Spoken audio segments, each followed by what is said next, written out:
آج کراچی کا جلسہ ایک بہت بڑا گیم چینجر ثابت ہو سکتا ہے پاکستان تحریک انصاف کے لیے. جس طرح سے عمران خان صاحب نے پہلے کہا ہے کہ میں سڑکوں پر نکل کر زیادہ خطرناک ثابت ہوں گا، تو مجھے یہ لگ رہا ہے کہ وہ بات بالکل سچ ثابت ہوتی دکھائی دے رہی ہے اور ایک بڑا ٹف ٹائم ملنے کو ہے. اس سے پہلے جو 13 اپریل کو جلسہ کیا گیا تھا پشاور میں، اس میں لوگ یہ کہہ رہے تھے کہ یہ تو ہوم گراؤنڈ کا جلسہ ہے، اس میں تو لوگ اکٹھے کرنا کوئی بڑی بات نہیں ہے، اور یقینی طور پر کوئی بڑی بات تھی بھی نہیں. اور لوگ وہاں پر بہت بڑی تعداد میں ان ایکسپیکٹڈلی وہاں پر اکٹھے ہوئے ہیں. آلدو اس کو بھی موجودہ گورنمنٹ نے مانا نہیں ہے کہ اتنی بڑی تعداد تھی یا اتنا بڑا کراؤڈ تھا وہاں پر یا نہیں تھا،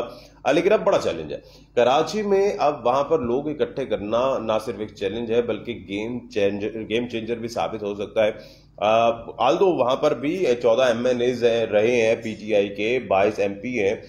لیکن اس کے باوجود کراچی میں وہاں پر ایک بہت بڑا جلسہ کرنا، اور یہ باغ جناح جو ہے یہ ویسے ہی بہت بڑی جگہ ہے، اور وہاں پر جلسہ کرنا جوشیر لانے کے مترادف ہوتا ہے. اور اب پی ٹی آئی یہ کلیم کر رہی ہے کہ سندھ کی تاریخ کا سب سے بڑا جلسہ آج 16 اپریل کو ہونے جا رہا ہے، جس کے لیے تیاریاں تو کر رہے ہیں. سب سے منفرد بات جو ابھی تک نظر آ رہی ہے as a observer, as a journalist, وہ یہ نظر آ رہی ہے کہ یہ واحد ایسا جلسہ ہوگا جہاں ایک دن پہلے سے لوگ آنا شروع ہو چکے ہیں. یعنی کہ 15 اپریل کی رات افطاری کے بعد سے وہاں لوگوں کا تانتا بند گیا اور لوگ وہاں پر آنا شروع ہو گئے. وہاں تو بلکہ کچھ لوگ تو ایسے کہتے ہیں بھائی جلسہ آج تو نہیں، آج جلسہ تو کل ہے، لیکن وہ اتنے پرجوش ہے اور حیران کن طور پر کہ وہ ایک دن پہلے آگے افطار کے بعد اور سحر کے ٹائم وہاں پر کم از کم 4-5 ہزار لوگ تو وہاں پر موجود ہوں گے جنہوں نے وہاں پر سحری بھی کیا، اپنے ساتھ چیزیں بھی لے کر آئے ہوئے تھے. اور ایک دن پہلے سے کبھی بھی ایسے تاریخ میں نظر نہیں آیا کہ کوئی ایسا پولیٹیکل جلسہ ہو جس میں لوگ آنا شروع ہو جاتے ہیں لیکن اتنی بڑی تعداد میں، اور وہ بھی ایک دن پہلے. یہ کبھی بھی دکھتا نہیں. خیر، آج کراچی باغ جناح میں یہ جلسہ ہونے جا رہا ہے جو کہ بڑا گیم چینجر ثابت ہو سکتا ہے.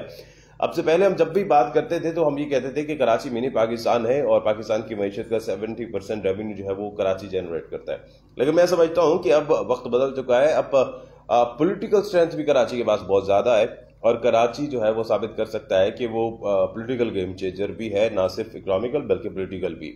اب سے پہلے ہم تخت لاہور کی بات کرتے تھے، اور یقینی طور پر پنجاب کیونکہ آبادی کے لحاظ سے بڑا صوبہ ہے، تو وہاں سے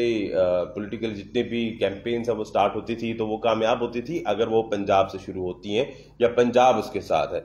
لیکن اب کراچی کا بھی امتحان ہے کہ کراچی کس کے ساتھ ہے، اور ظاہر ہے یہ دیکھنا بھی بڑا ضروری ہے کہ کراچی اس کو کس اینگل کی طرف لے جاتا ہے،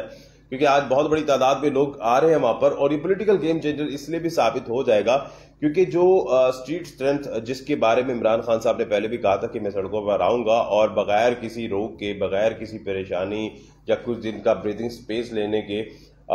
اس طرح سے لگ رہا تھا کہ انہوں نے پہلے سے سوچا ہوا تھا کہ جس دن میں پرائم منسٹر کی سیٹ سے ہٹا میں نے سڑک پہ آتے رہے، جسے انہوں نے کہا بھی تھا، اور ایسے ہی کیا. پشاور کا جلسہ ارینج ہوا فوراً ہی 2 دن کے بعد، 13 کے بعد 16، اور 16 کو آج سے کراچی کا جلسہ بھی ہو رہا ہے. اور اتنی بڑی تعداد میں وہاں پر لوگ آ رہے ہیں، اور یقینی طور پر اگر آج یہ ثابت ہوتا ہے کہ بہت بڑی تعداد باغ جناح اور کراچی کے لوگ وہاں پر آ چکے ہیں، اور اس کے بعد ایک پولیٹیکل پریشر وہاں سے بلڈ اپ کرنے میں عمران خان اور پی ٹی آئی کامیاب ہوتی ہے، تو بلا شبہ یہ ایک میں سمجھتا ہوں کہ ایک نیکسٹ سٹیپ ہوگا اس جانب، جو کہ عمران خان کا مطالبہ بھی ہے کہ 3 ماہ کے اندر اندر الیکشن کروائے جائیں. تو ایک بہت بڑا پریشر بلڈ اپ ہو سکتا ہے آج کے اس کراچی جلسے سے. اور ایک سب سے جو یونیک بات جس کی وجہ سے یہ جلسہ کامیاب ہوتا بھی دکھائی دے رہا، ابھی شروع نہیں ہوا لیکن پہلے سے میں کہہ رہا ہوں کہ جلسے کی کامیابی کی وجہ یہ بھی ہے کہ اس میں پاکستانی جھنڈے لانے کا ٹویٹ میں عمران خان صاحب نے پہلے سے ہی کہہ دیا، اور ایک دفعہ پھر سے انہوں نے امریکی شہر کا بھی ذکر کیا کہ امریکی شہر پر بننے والی حکومت کے خلاف اور میر جعفروں کے خلاف آج ہم احتجاج کرنے والے ہیں، ہم اکٹھے ہونے والے ہیں. تو چونکہ ان کے پاس اب یہ ہیٹ امریکہ کارڈ آ چکا ہے اور اب اس کو لے کر چل رہے، دیکھتے ہیں یہ کارڈ ان کے فائدے میں ثابت ہوتا ہے یا پھر اس کے نقصان ہوتے ہیں. تو آج بڑی یونیک بات یہ ہے کہ کراچی جلسے میں جتنے بھی لوگ ہیں وہ پاکستانی جھنڈے لائیں گے، یعنی کہ محب الوطنی ہونے کا ثبوت بھی دیں گے. اور جس طرح سے اس وقت موجودہ گورنمنٹ بھی یہ تنقید کر رہی ہے یا یہ کہہ رہی ہے کہ جو عمران خان صاحب ہیں یا پی ٹی آئی جو ہے یہ اداروں کے خلاف باتیں کر رہے ہیں،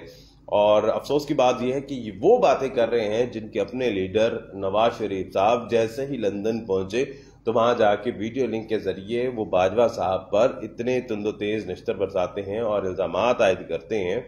اور کلیئرلی کیٹیگوریکلی نام لے کر وہ کہتے ہیں کہ جناب یہ سارا انجینئرنگ جو ہے یہ چیف صاحب نے کی ہے. تو اب ان کے جو باقی کے لوگ ہیں انفارچونیٹلی آج وہ پی ٹی آئی کے بارے میں یہ کہہ رہے ہیں کہ پی ٹی آئی میں یہ لوگ ہیں. ذیشان البانی ابھی پنجاب اسمبلی میں جناب جو ہو رہا ہے وہ میں آپ کو ضرور بتاؤں گا کیونکہ کمنٹس بھی ساتھ جا رہے ہیں, میں وہ بھی پڑھ رہا ہوں. تو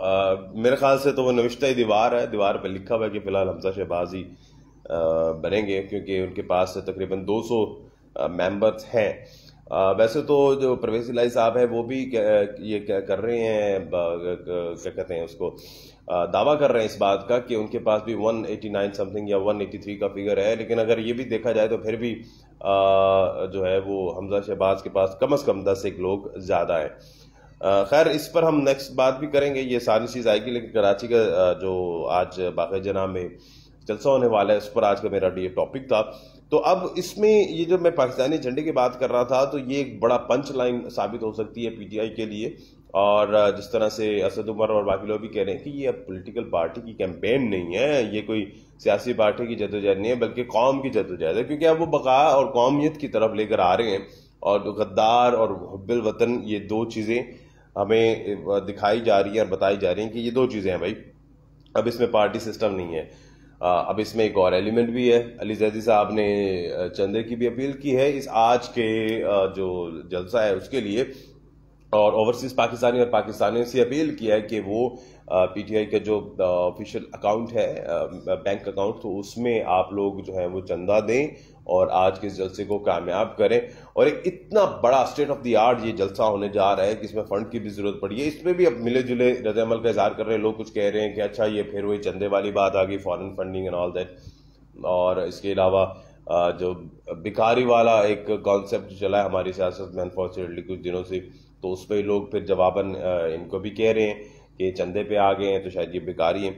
لیکن کچھ لوگ اس کو اپریشیٹ بھی کر رہے ہیں کہ یہ کسی دوسرے کے فنڈ سے نہیں بلکہ ہمارے عوام کے فنڈ سے عوام کو جگا رہے ہیں. تو دو بڑے سٹیج بنائے گئے ہیں, ایک لیڈرشپ کے لیے ہے, ایک وہاں کے جو ایم پی ایز ہیں جو اتحادی ہیں وہاں پر وہ بیٹھیں گے, میڈیا کے لیے الگ سے جگہ ہے, مردوں اور خواتین کے الگ سے جگہ ہے, اور ایک بہت بڑا جلسہ کا بنا چکے ہیں. اور ایسے جلسہ کا جس میں پہلے سے لوگ آ چکے ہیں. لیکن اب یہ دیکھنا ہے کہ آج کا یہ جلسہ مجھے تو کامیاب ہوتا دکھائی دے رہا ہے. میں بھی سے بتا رہا ہوں دوپہر کے ٹائم یا دن کے ٹائم یہ کرنے کا لائیو یا یہ سیشن یوٹیوب اور فیس بک دونوں پر, اس لیے مقصد یہی ہے کہ تاکہ پہلے سے بات کر لی جائے. اور جو مجھے ابھی تک نظر آ رہا ہے کہ جلسہ بڑا کامیاب ہونے والا ہے. کراچی کے لوگ سامنے آنے والے ہیں, اور کراچی کے لوگ اگر سامنے آ گئے ہیں تو بہت بڑی اسٹریٹ پاور بلڈ ہو سکتی ہے. اور اس کے بعد جو موجودہ حکومت ہے ان کے لیے ٹف ٹائم بھی ہو سکتا ہے. گو کہ شہباز شریف صاحب بہت اچھے ایڈمنسٹریٹر بھی ہیں, لیکن اس کے ساتھ ساتھ جو پوری پی ڈی ایم ہے تو انہوں نے جو ایک نیریٹو دیا ہے تو اس میں عوام میں غم و غصہ بھی ہے. تو اب دیکھنا یہ کہ غم و غصہ کس طرف جاتا ہے, کہیں خدا نخواستہ یہ ایکسپوز تو نہیں ہو جاتی موجودہ گورنمنٹ, کیونکہ جس طرح سے پیٹرول پرائس آج تک وہ کہہ رہے تھے کہ عمران خان مہنگا کیوں کر رہا ہے, اب گورنمنٹ میں آئے ہیں تو کہا جا رہا ہے کہ جی جان بوجھ کے مہنگا نہیں کیا گیا اور اربوں روپے کا نقصان پہنچایا گیا. شاید خاقان عباسی صاحب نے بھی یہ کہا ہے, کیونکہ آج پیٹرول کی پرائس بڑھنی تھی لیکن مجبوراً نہیں بڑھائی, اسی مجبوری کے تحت نہیں بڑھائی جس مجبوری کے تحت پچھلے 3 مہینوں سے عمران خان صاحب نے بھی نہیں بڑھائی تھی. کیونکہ حالات اس ڈگر پر چل رہے ہیں کہ اگر پیٹرول پرائس جس نے بھی بڑھائے اس کی تو بھائی شامت ہی آ جائے گی. اپنے میزبان دانش حسن کو اجازت دیجیے. اللہ نگہبان.